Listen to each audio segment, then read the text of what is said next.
Imagine that you are a happy little monkey jumping from branch to branch, eating bananas and messing around with your cousins in the jungle. Then, out of nowhere, an elegant human in a suit and sunglasses appears and offers you a contract.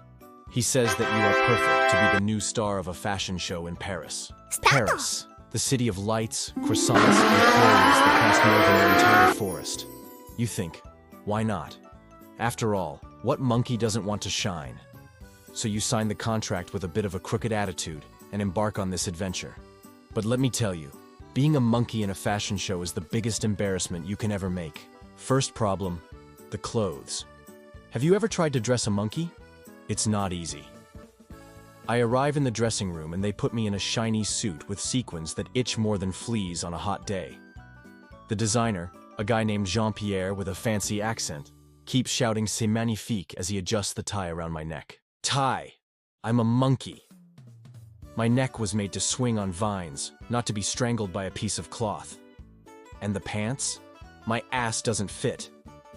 They cut a hole in the pants to put the tail through, but it looks like I'm wearing a fancy diaper. Everyone in the dressing room is looking at me, and I just want a banana to relieve my stress. Then comes the training for the runway. They put me on a fake runway to practice. The idea is to walk straight, look ahead, look serious, and turn back. It seems easy, right? Not for a monkey. I start to walk, but my instincts scream jump. So I do a flip and fall with my butt on the floor. The whole crew looks desperate. Jean-Pierre shouts, "Mon Dieu, he's a savage." And I think, savage, you're the one who thinks I'm going to walk like a human. After about 10 tries, I even manage to walk halfway straight. But then I get distracted by a shining spotlight and run to try to catch the light. As a result, I crash into a curtain, knock over a mannequin, and become a joke at the rehearsal. The day of the show arrives and things are on a whole new level of chaos. The catwalk is packed with fancy people taking pictures with their cell phones.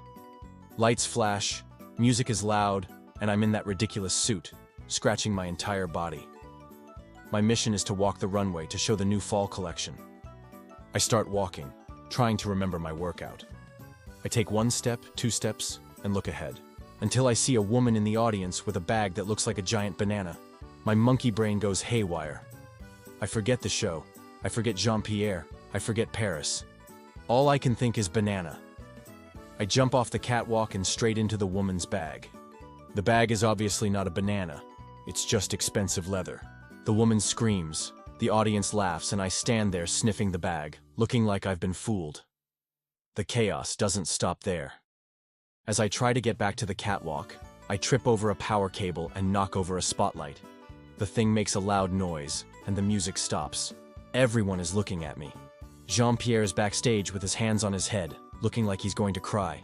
I think now is the time to shine. So I get on the catwalk again, but instead of walking, I start doing my best monkey dances. I do a somersault, blow kisses to the audience, and rip off the tie that was suffocating me. The crowd goes crazy. I don't know if they're laughing at me or at me, but at least they're filming it. I went viral, but for the wrong reason. At the end of the day, the show is a fiasco. Jean-Pierre's collection becomes a meme on the internet, and I'm banned from all fashion events. I go back to my jungle with a story to tell my cousins. I learned that being a monkey is amazing, but fashion shows are not for me. I'd rather jump on branches, eat bananas, and laugh at those who think that sequins go with a tail. So if one day they call you to walk in Paris, my advice is to run. Or rather, jump. Because being a monkey at a fashion show is too embarrassing to be worth it.